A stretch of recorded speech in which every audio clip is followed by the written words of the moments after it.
Hoy, en Renovando tu Mente. Ahora, cuando hablamos de la doctrina de la predestinación, no estamos hablando específicamente de si Dios causó directamente un accidente automovilístico o si se determinó de antemano que estés sentado en la silla donde te encuentras sentado ahora mismo. La doctrina de la predestinación se preocupa específicamente del tema de nuestro destino final.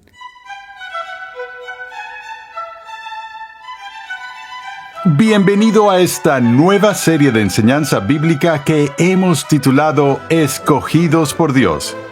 En esta serie de 6 capítulos, el Dr. R.C. Sproul examina cuidadosamente el significado de la soberanía de Dios en la obra de la redención y cómo ésta se relaciona con la voluntad del hombre.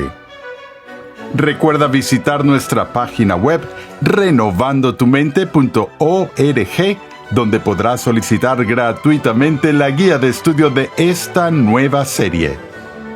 Efesios 1:5 dice que Dios nos predestinó para adopción como hijos para sí, mediante Jesucristo, conforme al beneplácito de su voluntad. Este es solo uno de los tantos versículos en la Escritura que confirman la doctrina de la elección. Sin embargo, aquellos que no están de acuerdo argumentan que hay versículos que respaldan su posición. Entonces, ¿quién tiene la razón?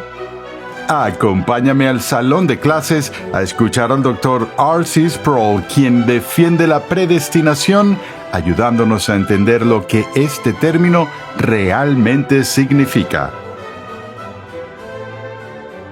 Cuando observo la historia de la erudición cristiana, puedo notar que cada gran maestro cristiano, cada teólogo que alguna vez la iglesia haya producido en algún momento u otro, cada uno de ellos ha tenido que enfrentar este tema de la predestinación.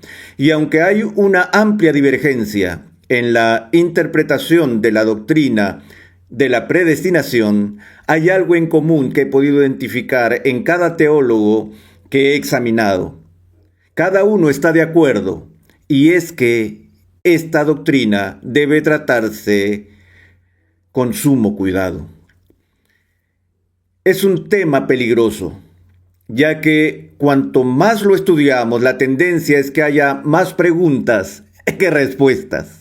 Y estoy convencido de que de todas las doctrinas con las que lidiamos en el cristianismo, no hay otra que esté más llena de malentendidos y confusiones que la doctrina de la predestinación. Así que eso ya amerita cierto tipo de sobria precaución cuando tratamos este tema. Yo agregaría a la advertencia de precaución que hacen los teólogos algo que creo que esta doctrina también requiere, y es una medida extra de generosidad al ser tratada, ya que necesitamos ser pacientes con los demás y con aquellos que difieren de nuestra posición en este punto en particular, ya que, como dije, hay mucho en juego aquí.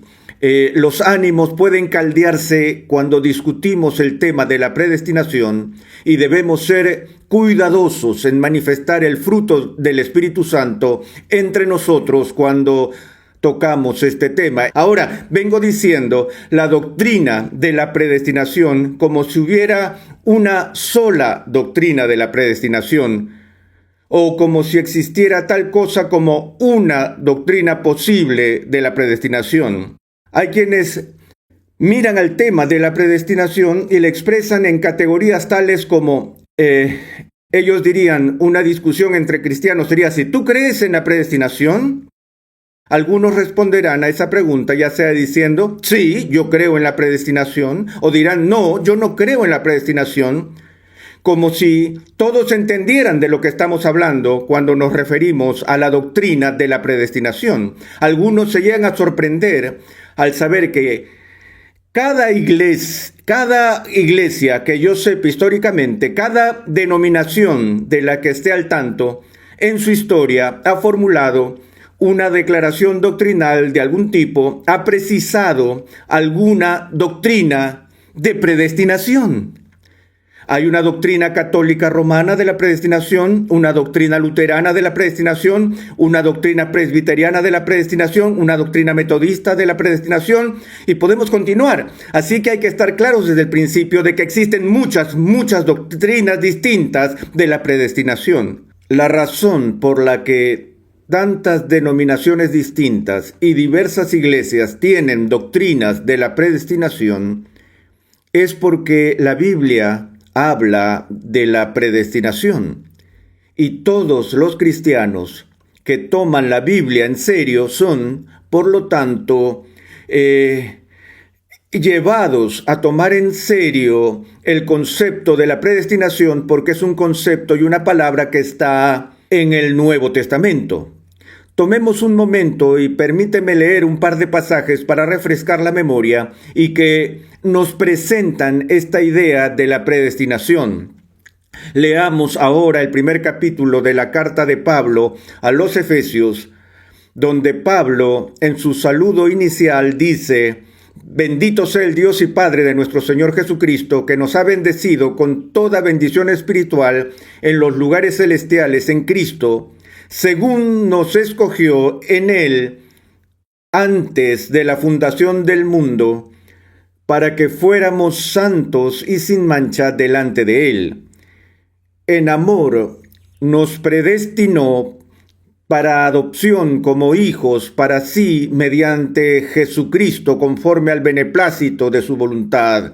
Y luego, si seguimos avanzando en el capítulo 1 de Efesios, el verso 11, «En él también hemos obtenido herencia, habiendo sido predestinados según el propósito de aquel que obra todas las cosas conforme al consejo de su voluntad». Ahora, por supuesto, este no es el único lugar en la Biblia donde encontramos este concepto de la predestinación, pero acabo de leer este pasaje para que todos vean que la palabra predestinación es una palabra bíblica.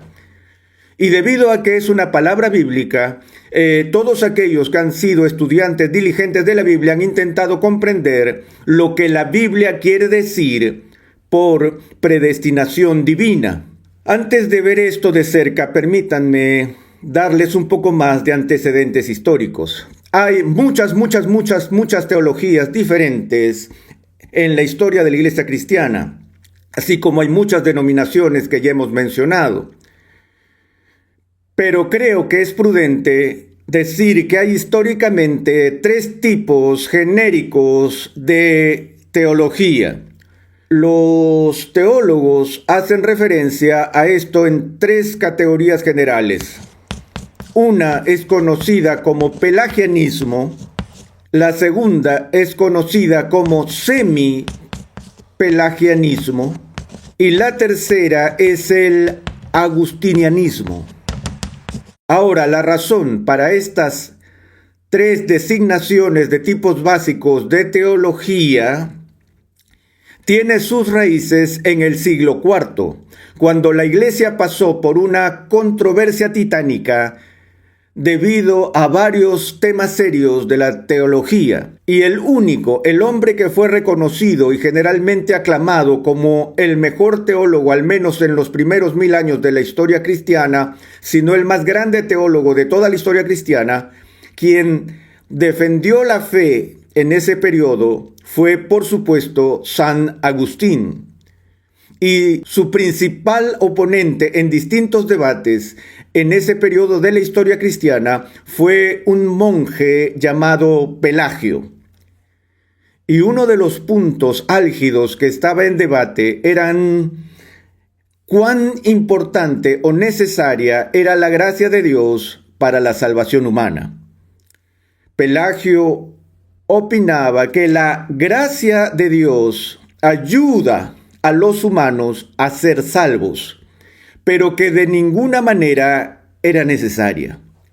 Su hipótesis primaria era que el hombre, en su estado natural, tiene dentro de sí la capacidad de guardar los mandamientos de Dios hasta el punto de poder ser redimido sin ayuda alguna de la gracia divina.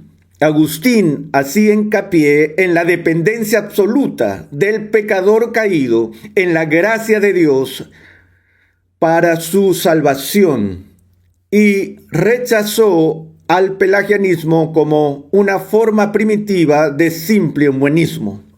El pelagianismo fue visto no solo como una subdivisión del pensamiento cristiano, sino más bien como un pensamiento subcristiano.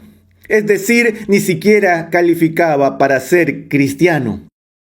Ahora, cuando digo que hay 3 líneas básicas de pensamiento que han llegado históricamente a través de la Iglesia, concuerdo con esta configuración. Yo no inventé esta categorización, pero concuerdo con ella. Estos son los 3 tipos genéricos principales que han influenciado en la historia de la Iglesia, y veo al pelagianismo como el padre del liberalismo. El socinianismo surgió en el siglo XVI, el liberalismo en el siglo XIX, y para que conozcan de dónde vengo, consideraría el pelagianismo como no cristiano, para ser más exacto, como claramente anticristiano, no como una opción para el pensador cristiano. Ahora, los debates que se han llevado a cabo dentro de la Iglesia entre el semipelagianismo y el agustinianismo, los que se reflejaron después más adelante en la historia entre los remonstrantes en el siglo XVI y los calvinistas y los metodistas, esto lo consideraría como debates dentro de la familia de la fe. Los argumentos entre el semipelagianismo y el agustinianismo. El semipelagianismo señala que el hombre no puede ser salvo fuera de la gracia de Dios. Pero hay algo que el hombre debe hacer, aún en su condición caída, para cooperar con la gracia divina y asentir a ella antes que Dios lo salve. Es decir, tú no puedes ser salvo fuera de la gracia de Dios. Pero en el análisis final es en el hombre en quien recae, ya sea el cooperar con la gracia de Dios o el rechazar la gracia de Dios, y ese es el punto decisivo de si una persona es salva o no. El agustinianismo dice que el hombre está tan severamente caído que depende totalmente de la gracia de Dios, incluso para su respuesta inicial al Evangelio, aún para su cooperación y asentimiento al Evangelio de Cristo en primer lugar. Así que puedes ver desde el principio que el debate tiene sus raíces en el tema de la capacidad del ser humano para responder al Evangelio en su estado caído. Y yo diría que mientras entramos a cualquier discusión sobre la predestinación, siempre estará acechando tras bambalinas de estas discusiones sobre la predestinación este debate fundamental entre los semipelagianos y los agustinianos. Ahora también debo advertirles desde ya que estoy convencido del punto de vista agustiniano de la predestinación. Y estaré exponiendo la postura agustiniana de la predestinación en estas sesiones. Intentaré explicarlo, aclarar malentendidos que creo que abundan al respecto, y trataré de responder a las objeciones levantadas por los hermanos y hermanas semipelagianos, y trataré de convencerte y persuadirte de que la postura agustiniana es la postura paulina y por lo tanto es la postura bíblica y por consiguiente la correcta. Pero por supuesto no todos lo creen, no todos están de acuerdo con esto. Y creo que una vez más que tenemos que ser honestos desde el principio y reconocer que algunos líderes cristianos muy importantes y que han tenido una enorme influencia positiva en el reino de Dios, no han abrazado la postura que voy a exponer en esta serie. Permítanme dibujarles un cuadro de posiciones y voy a tratar de ser justo, de mente abierta y todo eso, y voy a enumerar en este lado de la pizarra a los teólogos de la historia de la Iglesia, quienes en este tema de la predestinación, a mi juicio, se agruparían en el lado de la postura agustiniana. Y luego, para balancear, trataré de mencionar los nombres de los teólogos que están en el otro lado. Así que primero veremos la postura agustiniana. Recuerden que aún no hemos definido en sí la postura agustiniana, esto es todavía el contexto. Veremos qué es lo que dice esta postura. Entre aquellos que siguen a Agustín en la doctrina de la predestinación incluiría, y esto puede sorprenderte y aún ser cuestionado por otros, pero empecemos con Agustín mismo, ya que él creyó lo que él mismo enseñaba, así que pongamos a Agustín al inicio de la lista. Luego yo diría que el discípulo quizás más eminente de Agustín con respecto a la teología en general e incluso a estas doctrinas en particular, a mi juicio el hombre que pertenece a este lado de la columna es Santo Tomás de Aquino. Casi puedo oír a Francis Schaeffer gritándome desde el cielo ahora mismo, porque de seguro no estaría de acuerdo con tener a Aquino en esta categoría. Pero recuerda que el propio Aquino habló de su deuda para con Agustín más que con cualquier otro teólogo en la historia de la Iglesia. Pero como Santo Tomás de Aquino es el teólogo por excelencia de la Iglesia romana, y dado que la teología católica romana contemporánea no abraza la postura agustiniana de la predestinación, los protestantes generalmente suponen que por lo tanto Santo Tomás tampoco lo hizo. Puedes objetar eso si quieres. Dejaré eso abierto para debate y discusión. Con el próximo nombre no hay debate. El siguiente definitivamente es del equipo de Agustín. Es el reformador de los reformadores, el hombre que más enfatizó la predestinación en el siglo XVI durante la Reforma. ¿Quién fue? No era Juan Calvino. Juan Calvino era su subordinado. El hombre que más rigurosamente defendió la postura agustiniana de la predestinación fue Martín Lutero. Ahora, eso es una sorpresa, porque en el mundo de hoy el luteranismo se alinea en el lado opuesto del presbiterianismo en esta doctrina particular. Eso se debe a una pequeña peculiaridad en la historia de la Iglesia, donde poco después de la muerte de Lutero, el grupo luterano, bajo el liderazgo de Felipe Melanchthon, tomó un rumbo distinto y no siguió a Martín Lutero en su articulación de la postura de la predestinación. Pero creo que se puede decir que Lutero escribió más sobre predestinación de lo que Calvino jamás pudo soñar, y que no hay nada en la doctrina de la predestinación que me venga a la mente que Juan Calvino alguna vez enseñó y que Lutero no lo haya enseñado antes y más fuerte. Entonces ahora podemos poner a Calvino como compañero menor, Juan Calvino. Luego agregaría en este lado de la columna a Jonathan Edwards. Ahora, recuerda, vamos a ser honestos, justos y comprensivos en cuanto a todo esto. Ahora, si tú me hicieras la pregunta, Arci, ¿quiénes crees que son los 5 teólogos más importantes que hayan existido? No tendría problema alguno en identificar a los 5 teólogos más importantes que hayan existido. Ellos serían Agustín, Aquino, Lutero, Calvino y Edwards. Ahora te digo algo, ellos están muy por arriba de los próximos 5, quienes quieras que sean. Ahora, por más parcializado que esto sea, creo que se puede decir que si preguntáramos a 100 teólogos de distintas denominaciones quiénes fueron los 10 mejores teólogos de la historia, al menos 98 de los 100 mencionarían a estos 5 entre los 10. Es decir, aquí se está reconociendo a 5 titanes y gigantes de la fe cristiana. Y si todos ellos concuerdan en exponer la postura agustiniana de la predestinación, eso quiere decir que la postura agustiniana de la predestinación es la correcta.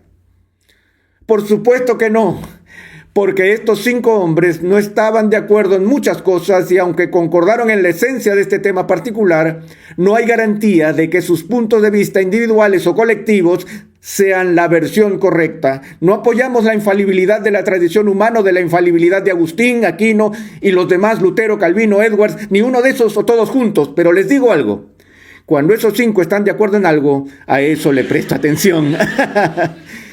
Bueno, tomemos algunos minutos para señalar algunas definiciones básicas. La palabra predestinación en español se compone de un prefijo y una raíz. El prefijo pre significa antes. Y la palabra destino es una palabra que todos conocemos en el idioma español. Muchos llegaron a Ligonier esta semana, ya que Ligonier era su destino, era el lugar donde tenían que ir. Cada vez que tú haces una reserva de vuelo con un agente de viajes, lo primero que quieres saber es cuál es tu destino, hacia dónde te diriges, el lugar donde esperas llegar. Ahora, cuando hablamos de la doctrina de la predestinación, no estamos hablando específicamente de si Dios causó directamente un accidente automovilístico o si se determinó de antemano que estés sentado en la silla donde te encuentras sentado ahora mismo. La doctrina de la predestinación se preocupa específicamente del tema de nuestro destino final. Solo tenemos dos destinos disponibles como seres humanos. Finalmente están el cielo o el infierno, es decir, estar en un estado de salvación o estar en un estado de condenación. Y la predestinación propiamente dicha no se refiere a las preguntas diarias sobre si dejo o no esta tiza en el suelo o si eso estaba predestinado. Eso caería bajo el título teológico de la providencia. Y esas interrogantes son preguntas legítimas para la teología. ¿Cuánto de la soberanía de Dios está involucrada en nuestras acciones y actividades cotidianas? Pero la doctrina de la predestinación propiamente dicha se preocupa del tema de la salvación. Y la predestinación se refiere a algo que ocurre antes que lleguemos a ese destino. La predestinación tiene que ver con la participación de Dios en el resultado final de nuestras vidas. Ahora, esto te puede sonar extraño, pero tanto los agustinianos como los semipelagianos concuerdan en que la predestinación es algo que Dios hace. La predestinación tiene que ver con la elección de Dios con respecto a la salvación de las personas. Y esto también puede sorprenderte, que ambas partes concuerden que Dios hace esa elección sobre nuestro destino final antes que nazcamos. De hecho, en la fundación del mundo, como acabamos de leer en Efesios, que Dios escogió a ciertas personas en la fundación, antes de la fundación del mundo. Ahora, esto puede sorprenderte. Juan Wesley creía eso. Felipe Melanchthon creía eso. Quise poner a Felipe Melanchthon en esta lista hace un momento también, pero no lo hice. En todo caso, donde está el punto de división es en esta coyuntura crítica. ¿Sobre qué base Dios elige para salvarte antes de la fundación del mundo? La elección de Dios para salvarte está basada en su conocimiento previo de algo que Él mira por los corredores del tiempo y ve que tú vas a hacer. Y por lo tanto, mirando por los pasillos del tiempo, sabe, por ejemplo, que Diego va a responder positivamente al Evangelio, que tú vas a elegir a Cristo cuando te llegue la oportunidad de escoger. Sabiendo que vas a elegir a Cristo, entonces Dios te elige a ti para salvación. Pero Él basa esa elección en su conocimiento previo de la decisión de Diego. ¿Estamos claros? De modo que Dios te está eligiendo para salvación, pero Él te escoge por algo que Él prevé en tu vida. La postura agustiniana, por el contrario, diría que lo que Dios prevé en tu vida no tiene nada que ver con tu elección, que su elección es puramente por el puro placer de su voluntad, sin contemplar algo que tú puedas o no puedas hacer en el futuro. Eso es básicamente el meollo del asunto, de si la elección es o no con respecto a lo que haces o sin una vista previa de lo que haces o que harás con respecto a la proclamación del Evangelio. Hay otras cosas que todos tenemos en común, pero luego al coincidir en ciertos puntos surgen las divergencias. Y lo primero en lo que todo cristiano está de acuerdo es en que el Dios que adoramos es un Dios soberano.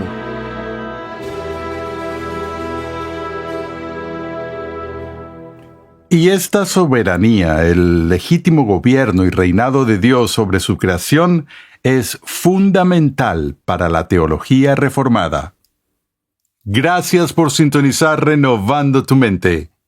Suscríbete a nuestro canal oficial en YouTube, Ministerios Ligonier, para así disfrutar de todo el material de enseñanza que allí tenemos a tu disposición, completamente gratis y en español. Además, síguenos en las redes sociales y comparte nuestras publicaciones con tus familiares y amigos. Como Rey de toda la creación, Dios ejerce su soberanía en todo el mundo. Pero, ¿cuán soberano es el soberano? En nuestra siguiente entrega, el Dr. R.C. Sproul nos enseña sobre la relación entre la libertad humana y la soberanía de Dios. Renovando tu Mente es una producción de los Ministerios Ligonier, la confraternidad de enseñanza fundada por el Dr. R.C. Sproul. Nuestra misión, pasión y propósito es ayudar a las personas a crecer en su conocimiento de Dios y su santidad. Te invitamos a escuchar nuestro siguiente episodio y a unirte a nuestra gran comunidad virtual en las redes sociales.